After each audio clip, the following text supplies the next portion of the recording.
Our Munich Security Conference in Berlin series continues to try to bring together the foreign policy community here in Berlin with visiting foreign guests. And there is no need for me to explain to this audience who the Secretary General of NATO is. A very warm welcome to you, Mark Rutte, Secretary General of NATO.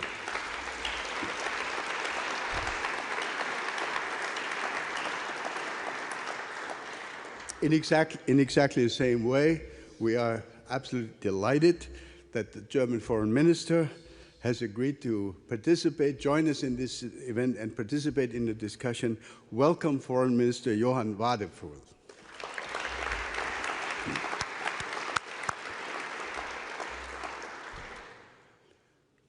I think the timing for this event could not have been better. This is just a few days after the publication by the United States of their new national security strategy, which emphasized, among other things, that Europe should take, and I quote, primary responsibility for its own defense, which is really not a huge surprise for the experts here, and fair enough. The national security strategy also describes a Europe which is threatened, and again I quote, by civilizational erasure. I guess Europe needs to come up with a determined response, a response of self-assertion, maybe even a response of pride and of ambition and of vision. Second, this is of course a very critical moment, as we have heard. You've just spoken about it in your press conference with Chancellor Merz. Critical moment in the ongoing negotiations and discussions about how to end and when to end the Russian war in Ukraine. And third, we have, in addition, the continuing and intensifying discussion about the hybrid campaign conducted by Russia, not only against Germany, but against the entire community of NATO allies. Without further ado, since we are under a lot of time pressure here today, I would now just like to stop here, offer the floor to Foreign Minister Wadefuhl for his welcoming remarks, and that will be followed immediately by Secretary General Rutte's speech. Minister, you have the floor, please.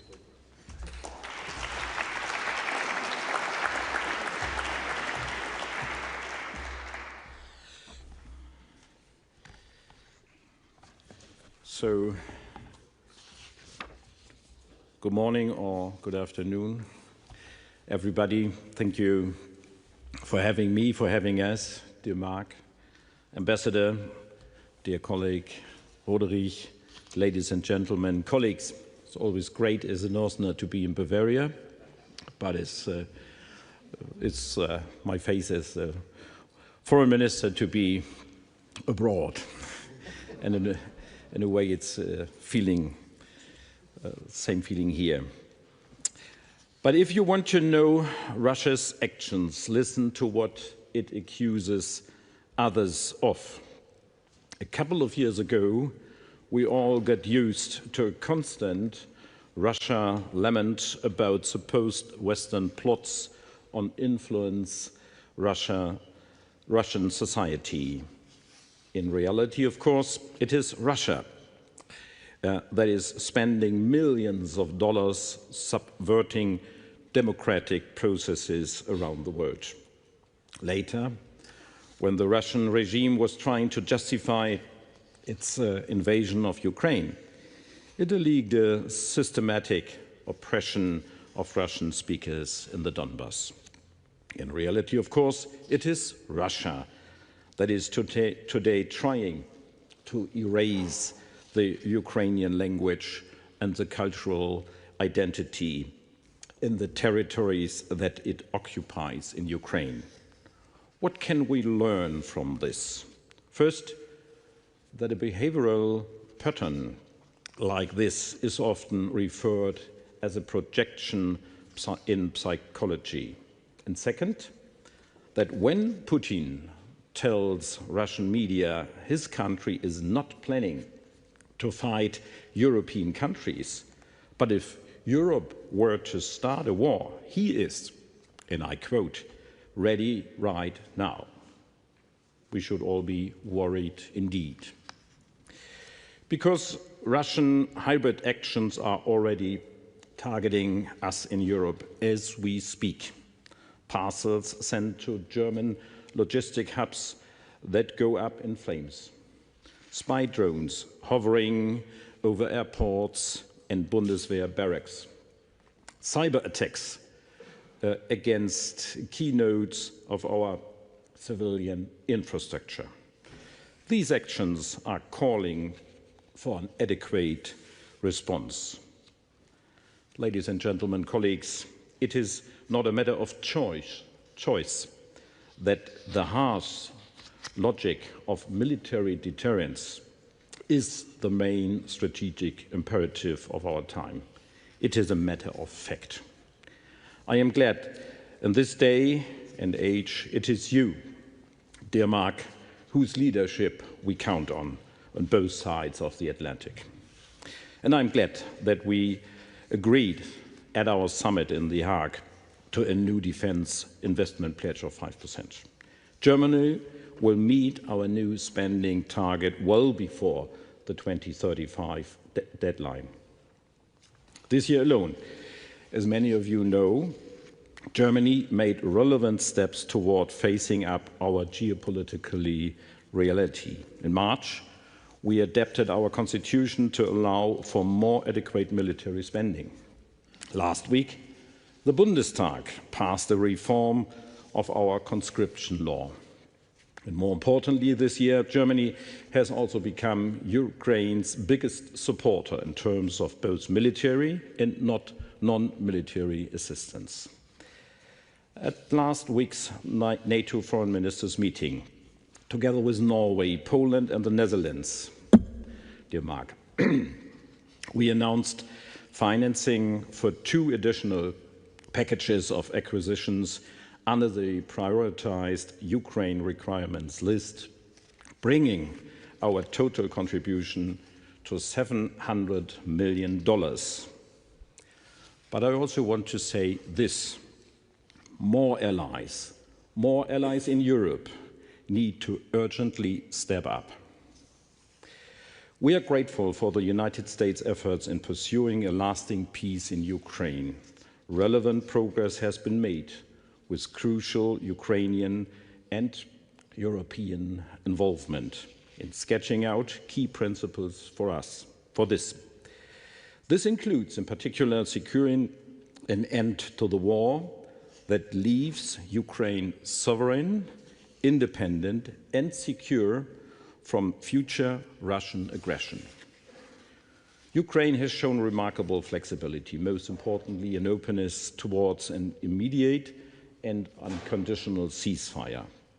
But we are yet to see any meaningful Russian readiness to negotiate.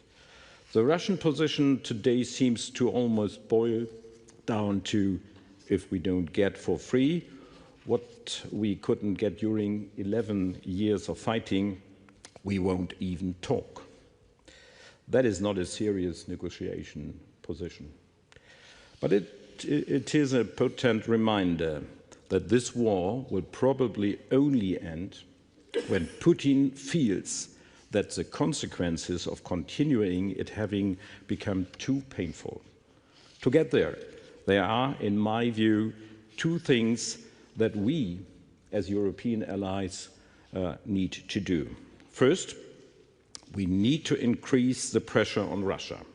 We need to let Russia know that the costs, especially the long-term costs of continuing its senseless war, are only about to rise. Leveraging Russia's frozen sovereign assets in Ukraine, as proposed by German Chancellor Merz, is a necessary step towards that end. But secondly, and even more importantly, we need to maintain cohesion within NATO. For what sets us apart from Russia is this: We say what we do what we say, and we stand on the side of freedom. And as free countries, the differences in political outlook that will ever cease to exist between us should never drive us apart. For they are first and foremost this, an important source of our strength. I thank you, and I look now forward to hearing you, dear Mark, the Secretary General of NATO. Thank you so much.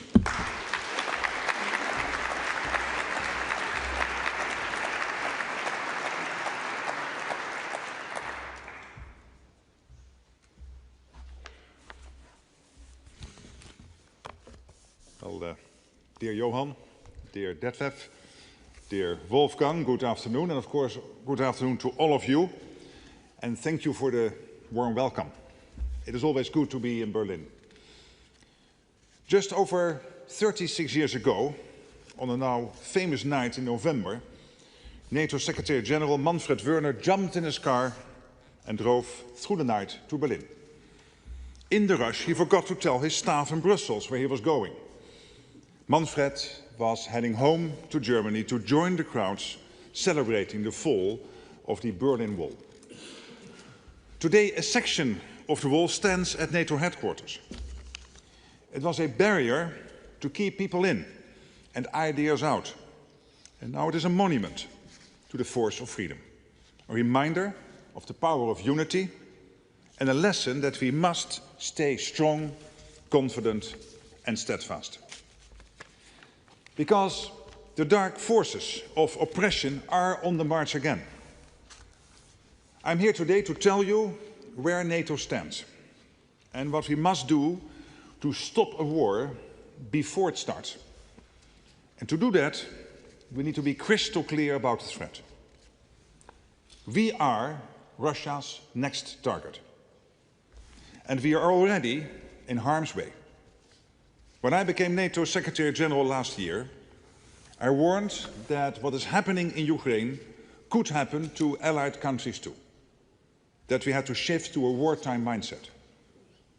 This year we took the big decisions to make NATO stronger. At the summit in The Hague, allies agreed to invest 5% of GDP annually in defense by 2035.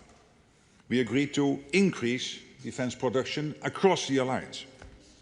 And we agreed to continue our support to Ukraine.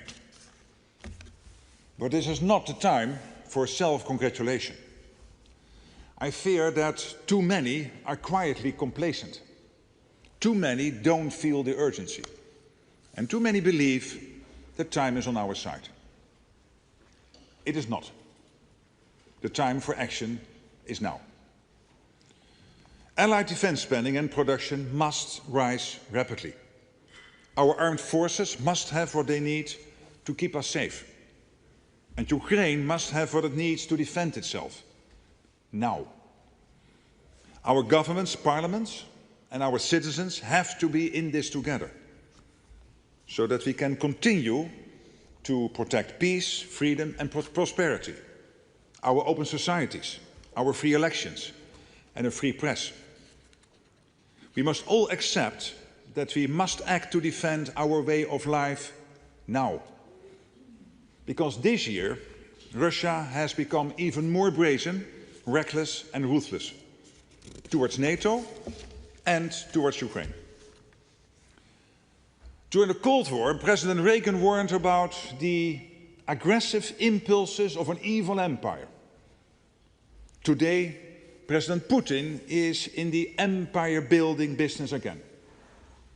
He is throwing everything he has at Ukraine, killing soldiers and civilians, destroying the havens of humanity, homes, schools, and hospitals. So far this year, Russia has launched over 46,000 drones and missiles against Ukraine. Russia is likely producing 2,900 attack drones a month and a similar number of decoys to distract air defenses. And in 2025, Russia produced around 2,000 land attack cruise and ballistic missiles. It is close to peak production. And while Putin is trying to destroy Ukraine, he is also devastating his own country. There have been over 1.1 million Russian casualties since he began his war in 2022. And this year, Russia has lost, on average, 1,200 troops a day. Think about that. More than 1 million casualties so far and 1,200 a day killed or wounded this year alone. Putin is paying for his pride with the blood of his own people. And if he is prepared to sacrifice ordinary Russians in this way, what is he prepared to do to us?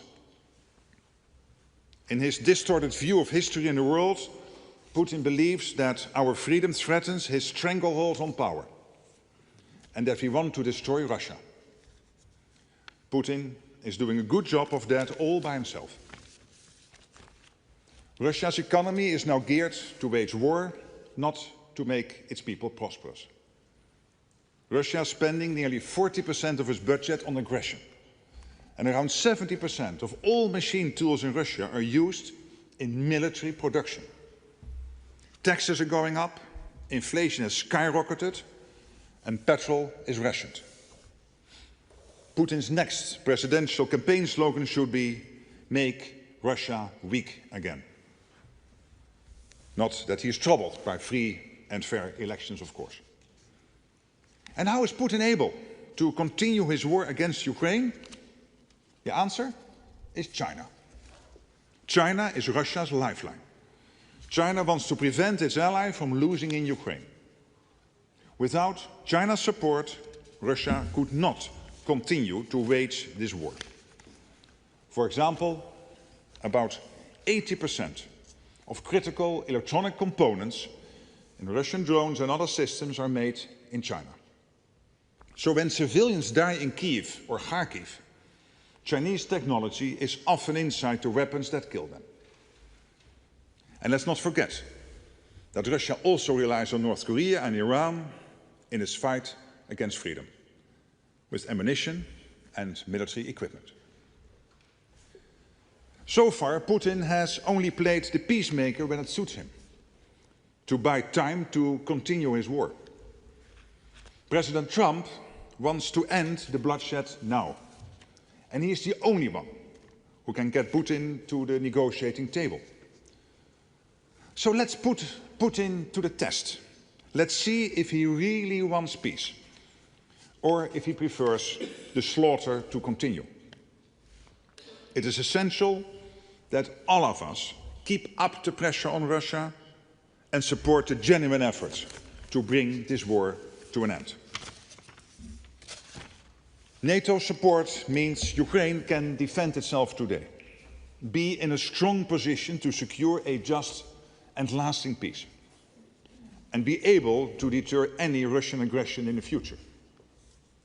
Billions of dollars worth of critical military hardware is flowing into Ukraine, sourced from the United States, paid for by allies and partners. This is firepower only America can provide. We are doing this through a NATO initiative, indeed we call Pearl. Since it was launched this summer, Pearl has supplied around 75% of all missiles for Ukraine's Patriot batteries, and 90% of the ammunition used in its other air defense systems. And I want to thank Germany and all our allies for their support. Pearl is keeping Ukraine in the fight and protecting its population. And I count indeed on more allies to contribute to Pearl and to step up support to Ukraine in many other ways. Because we must strengthen Ukraine so they can stop Putin in his tracks. Just imagine if Putin got his way. Ukraine under the boot of Russian occupation. His forces pressing against a longer border with NATO, and a significantly increased risk of an armed attack against us. It would require a truly gargantuan shift in our deterrence and defense. NATO would have to substantially increase its military presence along the eastern flank. And allies would have to go much further and faster on defense spending and production. In such a scenario, we would long for the days when 3.5% of GDP on core defense was enough. The number would grow massively. And with that imminent threat, we would have to act fast. There would be emergency budgets, cuts to public spending, economic disruption, and further financial pressure. In that scenario, painful trade-offs would be unavoidable, but absolutely necessary to protect our people. So let's not forget, Ukraine's security is our security. NATO's own defenses can hold for now. But with its economy dedicated to war, Russia could be ready to use military force against NATO within 5 years. Russia is already escalating its covert campaign against our societies. Russia's list of targets for sabotage is not limited to critical infrastructure, the defense industry and military facilities. There have been attacks on commercial warehouses and shopping centers, and explosives hidden in parcels. And Poland is now investigating sabotage against its railway network. This year we have seen reckless airspace violations by Russia, whether it is drones over Poland and Romania or fighter jets over Estonia. Such incidents put lives in danger and raise the risk of escalation. And while we often think of the risk primarily in terms of our eastern flank, Russia's reach is not limited to land. The Arctic and the Atlantic are additional avenues. A reminder yet again of why this alliance has been so crucial for so many years on both sides of the Atlantic. So we are working together to ensure the safety and security of all allies, on land, at sea and in the air. We have increased our vigilance and strengthened our deterrence and defense along the eastern flank with Eastern Sentry. And we continue to protect our critical infrastructure at sea with Baltic Sentry. NATO's response to Russia's provocations has been calm, decisive and proportionate. But we need to be prepared for further escalation and confrontation. Our enduring commitment to NATO's Article 5, that an attack on one is an attack on all, sends a powerful message. Any aggressor must know that we can and will hit back hard. And that is why we made the crucial decisions in The Hague on defense spending, on production and support for Ukraine. And yes, we are seeing important progress. Look at ammunition production. We have seen a 6-fold increase in European production of 155mm artillery shells compared with 2 years ago. I visited a new factory in Germany, in Unterlüß, this year, which plans to produce 350,000 artillery shells a year. Germany is fundamentally shifting its approach to defense and industry to increase defense production. And the investments Germany is making in its armed forces are extraordinary. Around 152 billion planned for defense by 2029, 3.5% of its GDP by 2029. Germany is a leading power in Europe and a driving force in NATO. German leadership is essential for our collective defense. Its commitment to doing its fair share for our security is an example to all allies. We need to be ready, because at the end of this first quarter of the 21st century, Conflicts are no longer fought at arm's length. Conflict is at our door. Russia has brought war back to Europe, and we must be prepared for the scale of war our grandparents and great-grandparents endured.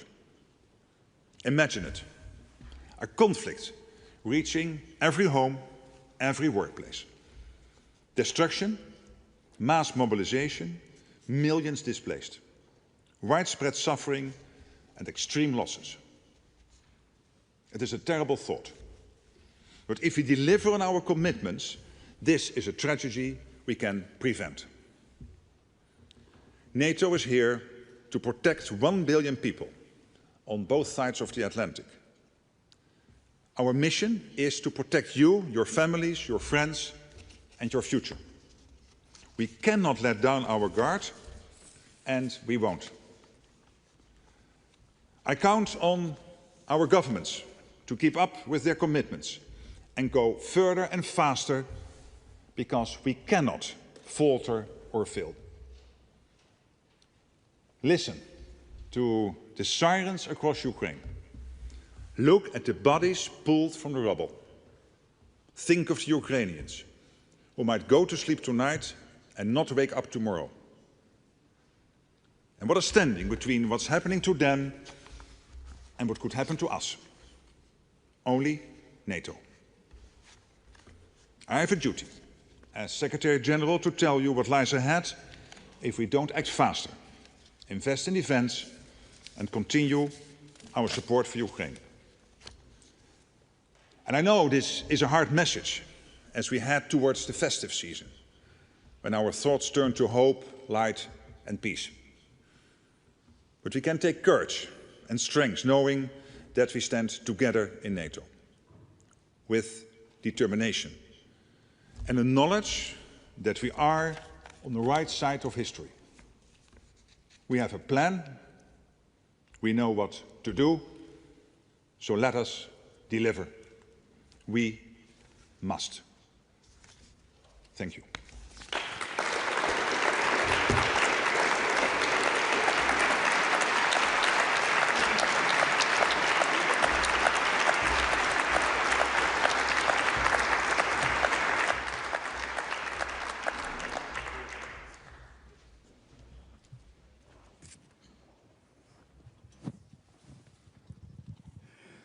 Thank you. Thank you so much, Secretary General.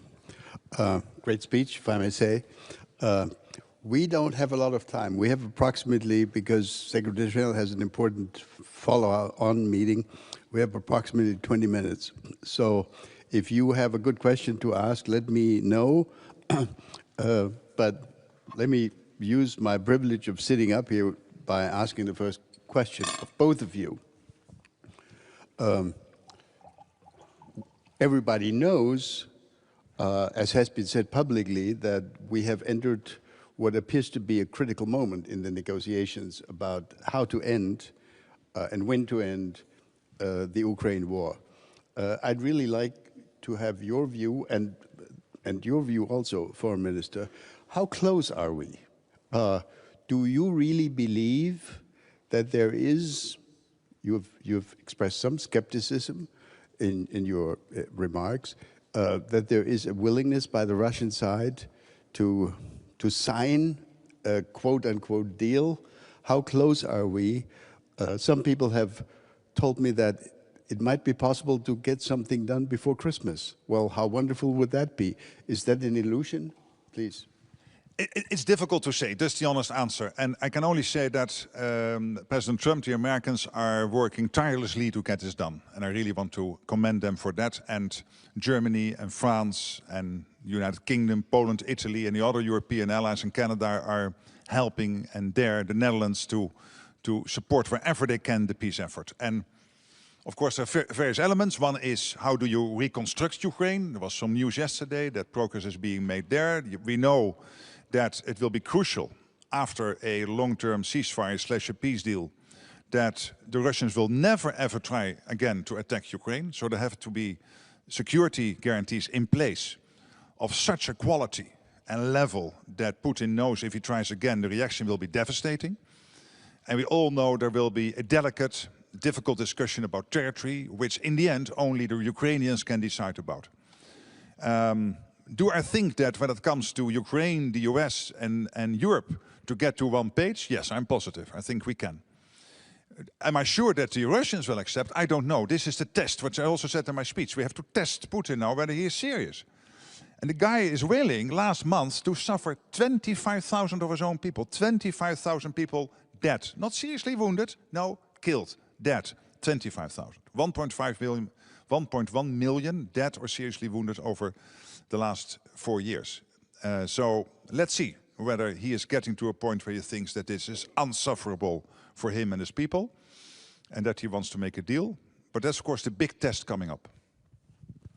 I would only add 2 points. The first one is we will only get Putin to that very point if it is absolutely clear that we, as Europeans, and of course the United States as well, are with the Ukraine, will support Ukraine, that we will be able, especially in the European Council in the next week, to make it possible to make use of the Russian sovereign assets. That's where the German government is working for. This is a proposal of Chancellor Merz, and we are slightly optimistic to get it through. This is absolutely our target, and Putin has to know, whatever happens, he may be ready for an agreement or not. We will be supporting Ukraine, defending the sovereignty of Ukraine, and be with the people there. Secondly, of course, everybody would expect Ambassador to have an agreement before Christmas. That would be really great, the best Christmas gift for everybody, especially for the suffering people in Ukraine. But it has to be a sustainable solution. So if you look back into German history, it's always not so easy to compare the very historical situation. But we know from the situation after the Second World War how it was ended, with, of course, the military saying, okay, the weak politicians agreed to a peace treaty, which was not necessary at that very point. And that was always a burden for the Weimar Republic here in Germany. So we have to have that in mind, and that was also a point I made in Beijing with my colleague Wang Yi in these days, because he also asked me, why not making an agreement, why not handing over Donetsk to Russia? We as Europeans know what it means to have a peace deal which is acceptable and bearable for the people in Ukraine, and which in a way also is part of the guarantees we all need for the future, not to be faced with a new Russian aggression in the future. All right, thank you very much. Since we're here 3 men on the stage, I'll go to a lady first. There is a lady who's raising her arm. Let's go to that lady first. Anja Wielaschek, international editor at Tagesspiegel, Secretary General. Both you and Minister Wadefuhl have stressed the value of unity, that cohesion, both within the EU and NATO, is our strength. However, we've seen the 28-point plan that tried to formulate commitments to third parties and NATO about NATO's future. We've seen communication coming out of Washington saying that NATO's capabilities in Europe should be served within a very steep timeline. How do you convince someone who does not see value in unity and cooperation of just that aim? And maybe as a plan B, do you see a future for a NATO where the US is explicitly or implicitly withdrawn, a European or other coalition of the willing within NATO? To your second question, no. I don't see that. I think it is crucial that we keep the transatlantic bond as strong as it is today, and it is very strong. When you look at the national security strategy the US brought out, I know there was a lot of talk, of course, in European capitals, but look at what it's actually saying. Complete commitment to European security, complete commitment to NATO, and a complete commitment to the fact that we can only defend the Euro-Atlantic area if we stick together. And yes, there's a lot you can discuss about, but this is at the core there. When you take President Trump, when he was in his first term and now in his second term, he has been extremely clear that he is totally committed to NATO, having one big irritant, the fact that Germany, the Netherlands and many other countries were not even getting to the old 2%, let alone spending what he is spending, 3.5%. And now in The Hague, we have dealt with this. We decided to move to the 3.5%, equalize with the US. I think it is his biggest foreign policy success when it comes to the Euro-Atlantic area. And not only because we want to equalize with the US, but because we need to spend this money to keep ourselves safe from the Russians. And also taking a careful look at the Chinese military build-up taking place today. And Europe is now stepping up. Germany is leading that whole phase of stepping up with the defense spending here. Germany's presence in Baltic Century, Eastern Century, the coalition of the willing, where Germany and the UK and France and others are working together to agree on what is necessary to keep Ukraine safe post a peace deal. And of course, Pearl, so the money needed to buy from America to give the essential weapons to Ukraine. Again, Germany taking the lead. So Europe is stepping up. Germany taking the lead there, but many others also absolutely stepping up, including the Netherlands, the Scandinavians, the Baltics, and of course Poland and many others. So we are in a much better place. So I'm absolutely convinced this alliance is there to stay, and it is crucial. Also in the US interest, because you cannot defend the US without a Arctic which is defended. And for the Arctic you need NATO. You cannot defend the US without a safe Atlantic. And you need NATO to keep the Atlantic safe. Look at the nuclear submarines the Russians have who might want to sail towards the US coasts. And you cannot keep the US safe without a safe Europe. And the Americans know this. All the senior policy makers from the White House down to the State Department, to the Pentagon, they all know this. And they all agree with this. Great. If you ask a question, please identify yourself and please make sure we know whether you address the question to both speakers or only to one of them. Let's go to Matthias Gebauer first, and then we'll go to this side of the aisle. Hi, it's Matthias Gebauer, German magazine Der Spiegel. Mr. Rutte, I have one question. You very much underlined the ongoing and permanent threat Russia poses to Europe, but you also mentioned right now that Russia is also a threat to the US. On the other hand, in the just very recent national security strategy the White House put out, Russia is not even named as a threat. It's quite the opposite. It's named as we want like a stabilize the relations towards Russia, which is a stark contrast also to the communique of the Hague Summit, where Russia is mentioned as the main threat to NATO. How, as NATO Secretary General, how do you want to align these two views? And did you already talk to President Trump about the contents of the national security strategy and this very opposing lines towards Russia? Well, again, let me tell you what I'm in all my discussions with the United States when it comes to NATO, when it comes to the defense of the US itself and the collective defense of the Euro-Atlantic. And I don't want to repeat the previous question because we do not have so much time, but let me refer to my reaction to the previous question. I think there's the evidence that the US is not in NATO only because they didn't want to repeat the mistake after the Second World War, they made after the First World War, of not being involved. They are in NATO because it is providing them with the direct security they need for their future. And it has to do, of course, with Europe. And that's clear in the NSS, in this national security strategy, that they're completely committed to the European security, NATO security, and working together. But it also has to do, as I said, with the Arctic and the Atlantic. These are three key elements of NATO which are there not only to keep Europe safe, but to keep the whole of the Euro-Atlantic safe. And when it comes to the Indo-Pacific, they also, of course, have to spend time there. That's clear. And NATO is not directly involved. We have a close cooperation with many countries there in this Indo-Pacific Four Cooperation. But it was the American president explicitly asking me when I first visited him in the White House in March this year, after he got back into office, after his inauguration, to make sure that we kept that relationship as the IP4 close, because he and all the senior policymakers know that these two theaters, the Indo-Pacific and the Euro-Atlantic, are closely connected. May I add, I would ask all of us, not to put things in doubt which nobody puts in doubt in Washington, but only which is put in doubt perhaps and which is challenged in Moscow and in Beijing. And this is the strength and the cohesion of our alliance. And as the 28-point plan was mentioned, it is no longer existing. We had some influence on it. When it was made public, we were able to talk to the Americans. I was able to talk to Steve Witkoff and to discuss the points. We were able to discuss it with Marco Rubio.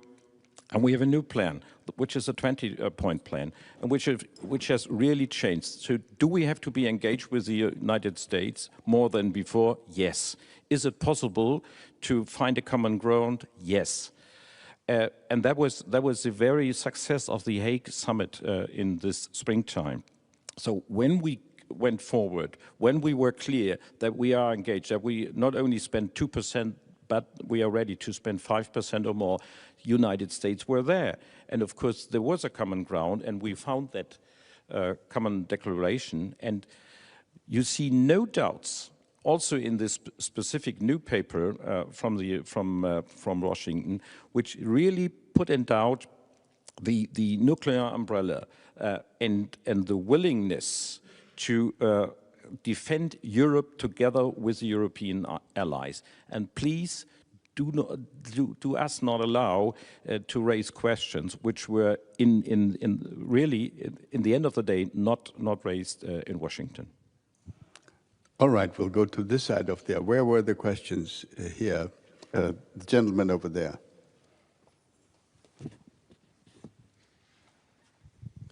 Jan Dombinski, Polish ambassador to Berlin. One question to Secretary General. In all this discussion about security guarantees for Ukraine, I've nothing found about reduction of Russian military presence on our borders. Is it a part of a discussion? Because this would be the best security guarantee for Ukraine, the militarization of Crimea or of occupied territories, at least to reduce the Russian presence against Ukraine and against us. Ambassador, I understand the question. Of course, I am aware of various stages of all the discussions, so I cannot go into all the details. But what I was talking about was primarily focusing on making sure that whatever the military power of the Russians, and at this moment that's considerable given their extreme investments now in defense, total defense budget $200 billion, and with their purchasing power, that's about the same as the whole of European NATO is spending on defense in terms of purchasing power. So it's really a lot of money, and they don't have all the bureaucracy we have, so they can take the decisions quickly, easily move to this wartime economy as they have done. And that's why they are posing a threat immediately. And what we need to do with these security guarantees, first of all, is to make sure that they will never try again, by knowing that our reaction will be, as I said, devastating. That's now the prime focus. We have time for maybe two more questions. There's the lady, yes, in the fourth row there.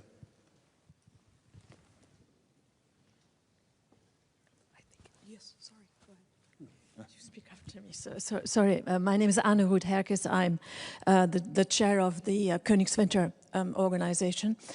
My question is addressed to both gentlemen. In your brilliant speech, Secretary General, you referenced the fall down of the Berlin Wall. And I remember when I was a young diplomat, we drew extraordinary insights from the fragility both of the Eastern European, and I apologize about this to our European friends, and Russia and the Soviet Union in particular. Question. To what degree, in your strategic foresight and insights, does intelligence knowledge, and I'm aware you cannot share everything here, play a role about the actual fragility, potential fragility of the current Kremlin regime? And how does that weigh, if it does, Foreign Minister, how does that weigh in your defense strategy? Thank you.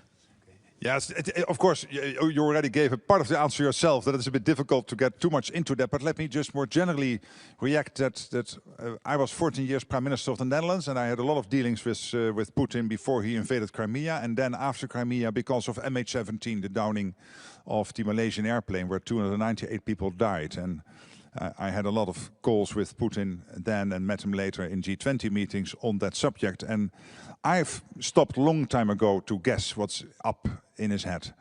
I look at the facts. And the fact that you have a dictator willing to sacrifice 1.1 million of your own people. Take Pokrovsk. We are all now intimately aware of the geography of Ukraine. We all know what Pokrovsk is in Donbass, in Donetsk.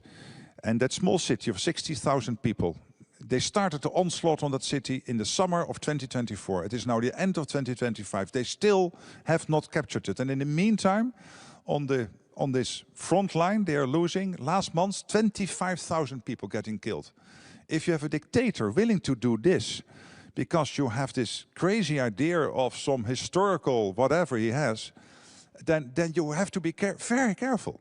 And we have to stand ready. And that's why it is crucial that the biggest economy in Europe, and that is Germany, with its enormous power, has decided in already under Scholz with the Zeitenwende, and then with Chancellor when this government was formed in March, even before the government was formed, under leadership of now Chancellor Merz, to make this extraordinary investment in this defense. It is crucial. Please, I know also in Germany some people are questioning, do we really need to do this? Yes. If you love the German language and you do not want to speak Russian, it is crucial. It is a sine qua non, because otherwise this guy will not stop with Ukraine. That's, I think, what we have to be very watchful of. I could only add there are some more good reasons, but only to speak German. We'll have to speak German. But yes, I know that. But let me please, only perhaps one consideration. We do see that our sanctions are in place and that they have effects on the Russian economy. And of course it works. Nobody knows exactly and could define what it means for the decision-making process of Mr. Putin and his comrades. Okay, but it works on the ground, and I would only encourage all of us to go consequently alongside with this way forward, because sanctions are the only, besides the military support for Ukraine, are really pressuring Russia, and in the end of the day, of course, it will play a role in his last decision. We have time for one last question. Jana, over there. Jana Pulirin, European Council on Foreign Relations. Just one quick question coming back to the US national security strategy. There is a passage in there saying that the US wants to rebalance strategic stability in Europe. Coming back also to the nuclear aspect, how do you interpret this? What does that mean? What is the US thinking behind rebalancing strategic stability with the Russians in Europe? Well, what we have seen over time, of course, is that basically let Russia to the side for a moment, but when we look at the American foreign policy and its approach to NATO, first of all, there was this big irritant of the European and Canadian allies not spending the same as the Americans were spending. That is now dealt with. And again, Germany, even 6 years before the 2035 deadline, getting to this 3.5% crucial. Then the Americans have always been clear also that they expect Europe to do more. To do more of the heavy lifting. And why is that? Because the US also has to concentrate on the Indo-Pacific and other parts of the world, knowing that these theaters are more and more getting interconnected. So that's what you will see over the coming years, a shift. Not dramatic, but to some extent in Europe we will have to take care more of our own defense. This whole rumor about 2027 is not right. US has also confirmed that, so that's off. This Reuters report on Friday was not right. But more generally, yes, it is clear that Europe will have to step up, and that's exactly what we are doing. And is there room of enhancement? Of course there is. I would only add one point. We should not only concentrate on the so-called end question, because we have some restrictions also legally binding for Germany, but we have some other qualities like deep precision strike capabilities, and that's where we are concentrating on, and that has similar effects and can have similar effects. Thank you. Thank you very much. I know I have to apologize to all those who wanted to come in, but we've really run out of time. I apologize. The one thing I know is that these two gentlemen will meet again at a certain event in Munich in mid-February, and some of you will also be there. I'm sure many of the journalists, media people will be there. So let's meet again in February, hopefully with good news, better news than the news we've had in recent days and weeks. Thank you all for participating. Let's give our two speakers a round of applause, please.